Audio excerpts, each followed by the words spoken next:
What's up, Rich Squad? Book to all my friends over in Croatia. Guys, as you can tell from the title, here is the best uncapped Croatian 11 for 2018-19, guys. These players has never ever played for the Croatian national team. Some of them has been called up in the past, but they are yet to make their full international debut. I did the research for this video a few weeks back, so the data is a bit off, but it's still legit, guys. It's still legit, but a few matches have been played since I made the whole stats and everything for this video. So guys, I have 11 players on the list, and I have a few names that I did not put in the team. I will let you know those names as well. But here is the best uncapped 11 for Croatia in 2019. Best uncapped 11. This is the future. These guys are the future of Croatian football. Mark my word, at least 5 of these guys will make their international debut across the next season and a half. Remember, I told you so. So guys, let's start with the goalkeeper, and he is no other than Simon Sluga. He's 26 years old and he plays for Rijeka, who are currently second in the HNL. He's a former Dinamo Zagreb and Juventus youth player. He represented Croatia at various youth levels, and he is Rijeka's first choice keeper. I said first choice. He is Rijeka's first choice keeper for the last 2 seasons. In 74 plus appearances for Rijeka, he has conceded 81 goals and kept 22 clean sheets. He is currently Croatia's 3rd choice goalkeeper behind Dominic and, of course, the big man Lovre Kalinic, making a whole lot of mistakes in goals. So who knows? Sluga might just be handed a cap pretty soon. Up next are the defenders. Let's start with the right back, and I chose to go in with 24-year-old Osijek defender Alen Grgić. He's an Osijek youth product, has never represented Croatia at any level. This is 4 seasons of consistent performances by Alen Grgić. In 124 appearances, he has 14 goals and 12 assists. 24 appearances this season with 1 goal, 6 assists. Not bad, but the assists, guys. Similar assists to guys like Trent Alexander-Arnold over playing for Liverpool, so he can be an effective force on the flanks for Croatia in the future. He has been involved in 15% of his team's league goals this season, and he has played 83% of the total minutes. So the man is very, very fit. So right now, with Croatia's main right back, Šime Vesaliko, currently injured, and he seems to be quite injury prone. You could see guys like Alen Grgić getting his reward for his consistent performances. So look out for Alen Grgić in the future. Osijek product, 24 years old, still very young. For the left back, I chose to go with Domagoj Bradarić. He is 19 years old and he plays for Hajduk Split. He is a Hajduk Split youth product and he represented Croatia at various youth levels. This is his first season playing first team football, and he has made 15 appearances in the league, providing 2 assists and playing over 1,000 minutes. So he's an integral part in Hajduk Split's defense. With Croatia's dire need for wingbacks, Domagoj Bradarić could be the solution. Give an opportunity to young Domagoj Bradarić, man. Come on, come on. You have the talent there. Use the talent. Use the talent. So that completes my fullbacks, Alen Grgić and Domagoj Bradarić. Center backs, guys. Center backs. 2 center backs. Let's start with Filip Benkovic, 21-year-old Leicester City defender, currently on loan at Celtic. This is his first season after leaving Dinamo Zagreb, and he is the most expensive defender that came out of the Croatian league. Leicester City paid 14 million euros in summer 18 for him, so that means he is highly rated. But let's just send him out on loan to get some well-needed experience. He is a Dinamo Zagreb youth product. He represented Croatia at various youth levels, and he had 4 consecutive seasons of solid performances for Dinamo Zagreb. So he has been around for quite a while. This season, he has made 24 appearances for Celtic, scoring 2 goals and providing 1 assist. Involved in 16 clean sheets as well. So very, very, very, very, very good. But with Vida, Lovren, Chaleta Sa being the preferred center-back for Zlatko Dalic, Benkovic will have to wait a little while until one of these players, falls down the pecking order or picks up an injury. So look out for Filip Benkovic in the future. His partner, I chose to go with the 24-year-old Dinamo Zagreb man, Dino Peric. He is an Osijek and Dinamo Zagreb youth product. He is a former Croatia youth player as well. He has been a consistent performer for Dinamo Zagreb this season, starting 65% of the league matches, and he is very tall, 6'5".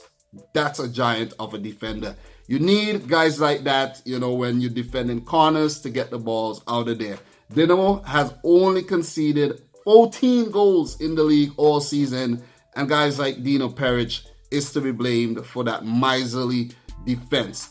In 23 appearances this season, he has scored 2 goals and has not provided any assists, but he is also a threat on the set plays as well. He has been involved in 10 clean sheets and he has conceded 18 goals in the games he has featured in the 11 or off the bench in all competitions. So that's a goal he conceded every 157 minutes in the league. So that's pretty good. Pretty miserly stuff there.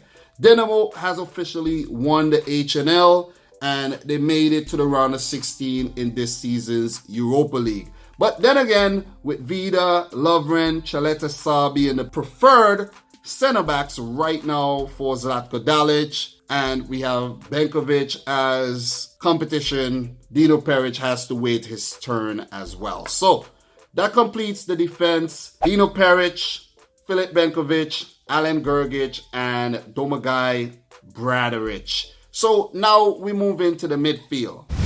Let's start with the defensive midfielder, and I chose to go in with Nicolo Moro, 21-year-old midfielder of Dinamo Zagreb. He is a Dinamo youth product, former Croatian youth player. He was injured early on in the season, missing the first 8 games, but he has started 9 of the last 10 games. He has bounced back brilliantly from an injury he suffered early on in the season. So this season, he conceded 6 goals in his 12 appearances in the HNL. So he is really solid in the defensive midfield position when he fills in for Ivan Šunjić or Arian Ademi. He has also scored 2 goals and provided 2 assists in the league. But with Rakitic, Modric, we have Brozovic, Kovacic, Marko Rog, we have Filip Bradaric, Milan Badel, Mario Pasalic, all available options for Croatia.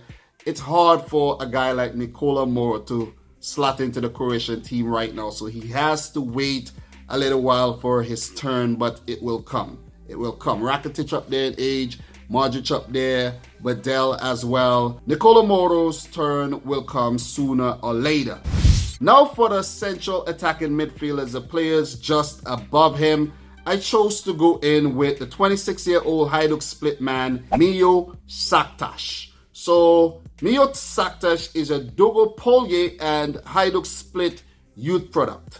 He was a former Croatian youth player, and he was called up to the national team in 2015 versus Azerbaijan, but he did not appear. This season, he has 26 appearances in all competitions, and he has scored 12 goals and provided 4 assists. So he is the man for Hajduk Split this season from midfield. So that's awesome right there.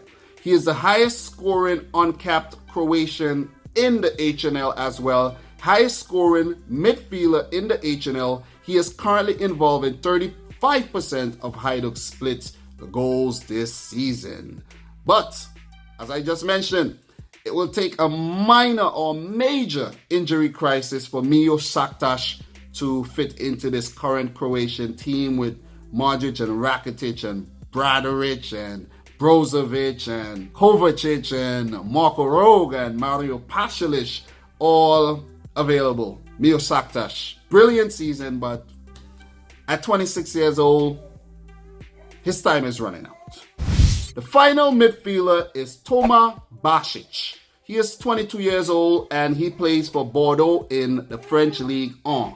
He is a former NK Rudiš, Hajduk Split, and NK Zagreb youth player. So as a youth player, he bounced around those Croatian clubs.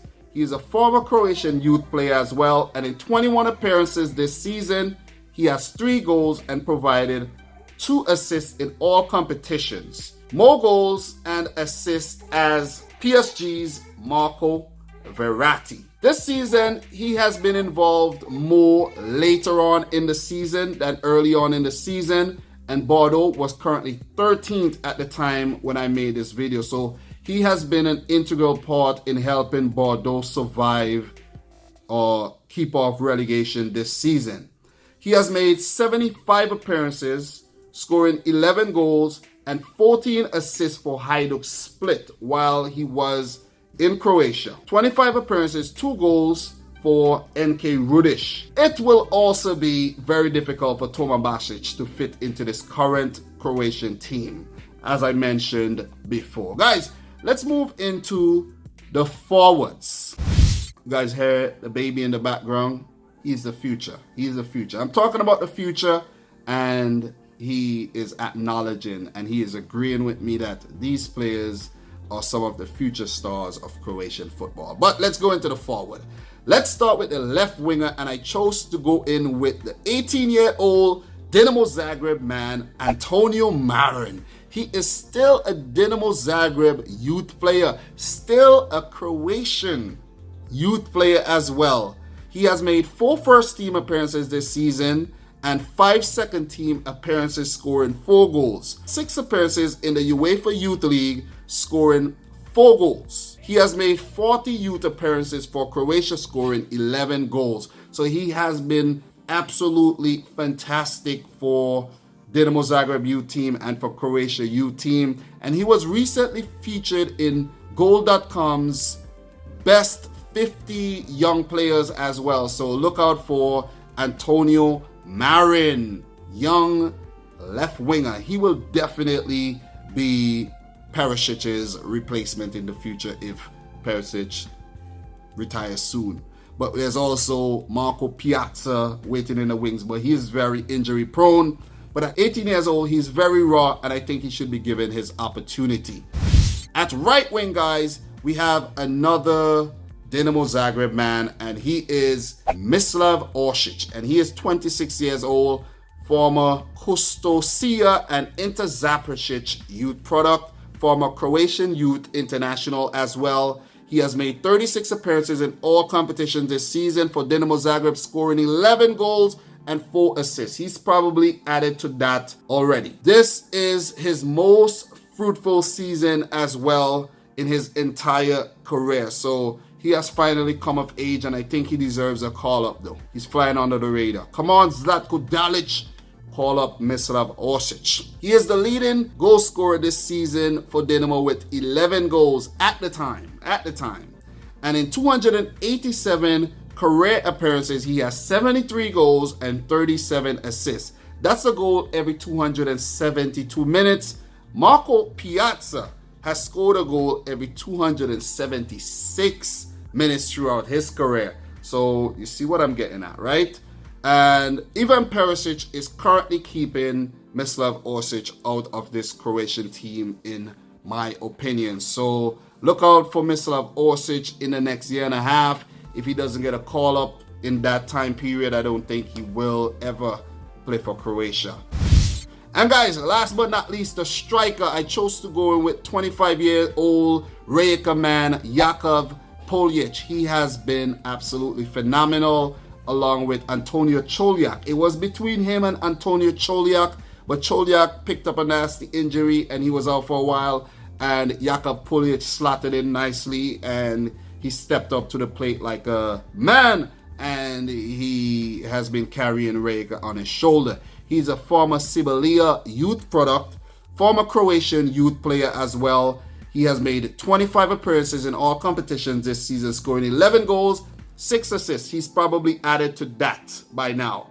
32% goal participation for Rijeka this season. He is the top scorer for his club in the league this season, and in his last 2 seasons at Rijeka, he has yielded 26 plus goals and 8 assists in 64 appearances.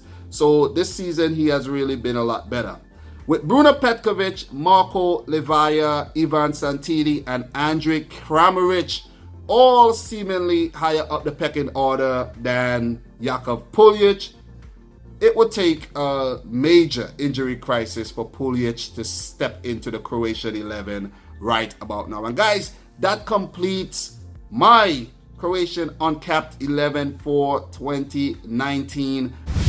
I also have some guys on the bench, and I chose to put 7 guys on the bench, and these players are Ante Palaversa, 19-year-old Rijeka midfielder. He was bought by my team, Manchester City, so look out for Ante Palaversa. Also in Goal.com's Next Generation Top 50 player. Then we have Bona Sosa, 21-year-old left back who plays for Stuttgart. Then we have Antonio Choliak, 25-year-old player who plays for Rijeka, currently on loan from Hoffenheim. He is based in Germany, but he is Croatian. And then we have Carlo Letitsa, 22-year-old goalkeeper of Club Brugge in Belgium. Then we have Antonio Boschets, 21-year-old right back of Inter Zaprosic. Then we have Peter Bočkaj. Guys, man, Peter Bočkaj, 22-year-old midfielder, currently a free agent, formerly of Osijek. He got into a nasty accident, drunk driving, and he crashed into a building, and he just smashed up, and he was let go by the club in result of that. I think I got the story right. Guys, let me know if I'm getting the story right on Peter Bočkaj. He is a free kick specialist, man. I was looking forward to see what would have become of this player, but attitude, man. Discipline is a problem, and we see that from time to time. Really talented players, but no discipline whatsoever. So Peter Bočkaj misses out on the uncapped 11 because of his attitude, and he was let go from Osijek. And last but not least in the list, Andrija Balic, 21-year-old central midfielder of Udinese, currently on loan at Fortuna Sittard in the Dutch Eredivisie. But guys, thank you very much for watching this video. This is part of my current ongoing series called Best 11. If you like the video and you're new around here, consider hitting the subscribe button. Smash the thumbs up button. Let me know which player you think deserves to be on the list. Any Croatian uncapped player you think deserves to be in this 11 or on the bench. Let me know in the comment section down below. And until next time, guys, peace out. Rich Squad. Hrvatska.